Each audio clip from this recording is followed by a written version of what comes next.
Assalamu alaikum, dear students and viewers. Today's lecture is for class 12th. In this lecture, we will discuss property third of determinants. The statement of this property third is if two rows or two columns of a determinant are identical, then its value is zero. अगर दो रो और या दो column determinant के same होंगे, identical होंगे, then तो जो इसका वैल्यू होगा वो जीरो होगा. तो इसको हम वेरीफाई करेंगे. हम लेट डेल्टा लेंगे. Determinant this is A1, A2, A3.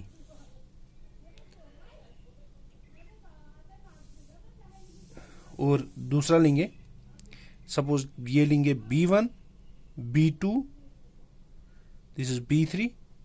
और यहां पे हम लेंगे A1, A2, A3. तो ये हमने डिटर्मिनेंट ले लिया A1, A2, A3, B1, B2, B3. Late us suppose हमें देखना है कि इसकी जो डेल्टा है वो इक्वल टू जीरो है. तो यहां पे अगर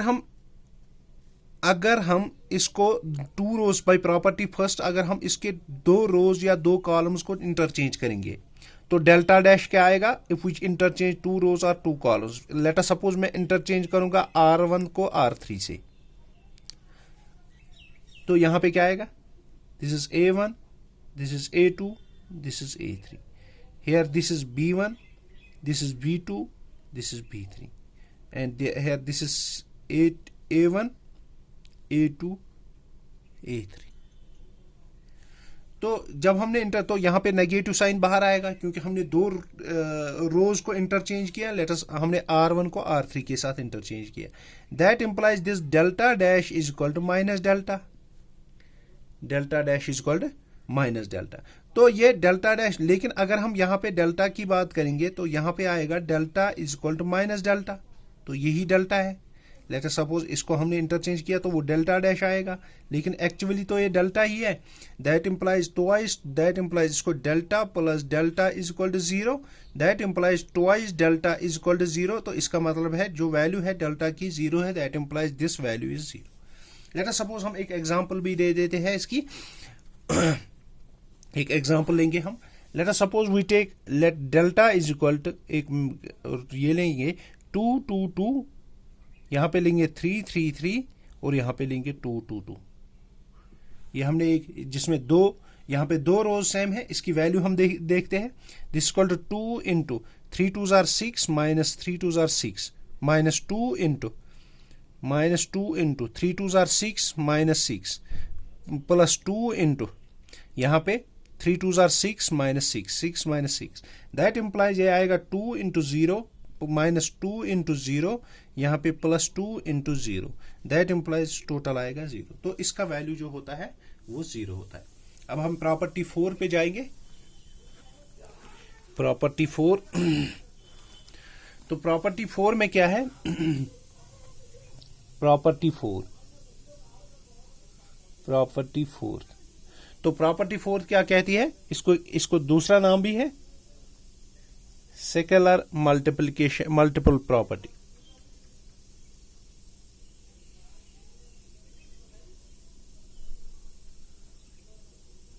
सेकुलर मल्टीपल प्रॉपर्टी, तो ये भी नाम है इसका.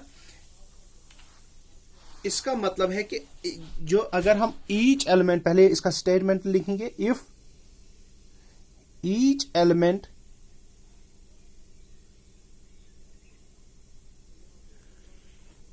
of a row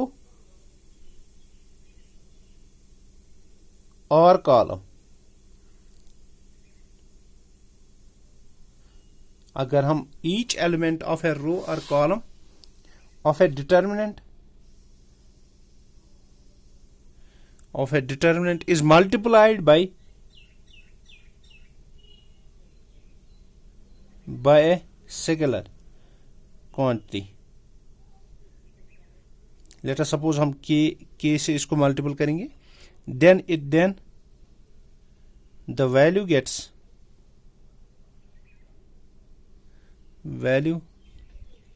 gets multiplied by the scalar के।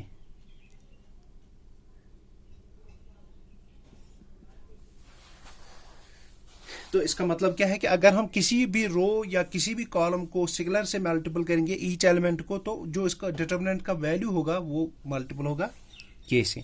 लेट अस सपोज इसको हम वेरीफाई करेंगे। तो वेरिफिकेशन स्टेप में क्या है, वेरिफिकेशन स्टेप में हम लेंगे delta. Let delta is equal to as usual we लेंगे A1 A2 A3 B1 B2 B3 C1 C2 C3। Late us suppose हम इस टाइम रो को फर्स्ट रो को मल्टीपल करेंगे के से।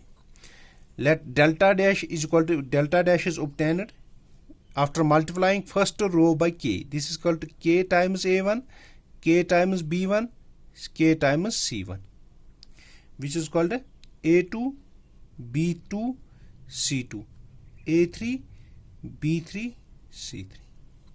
अब इसको एक्सपेंड करिए। This is called k times A1 into this is B2 C1, B2 C3 minus C2 B3, फिर minus k times B1 into यहाँ पे A2 C3 minus C2 A3, फिर आएगा plus k times C1 into this called A2 B3 minus A3 B2।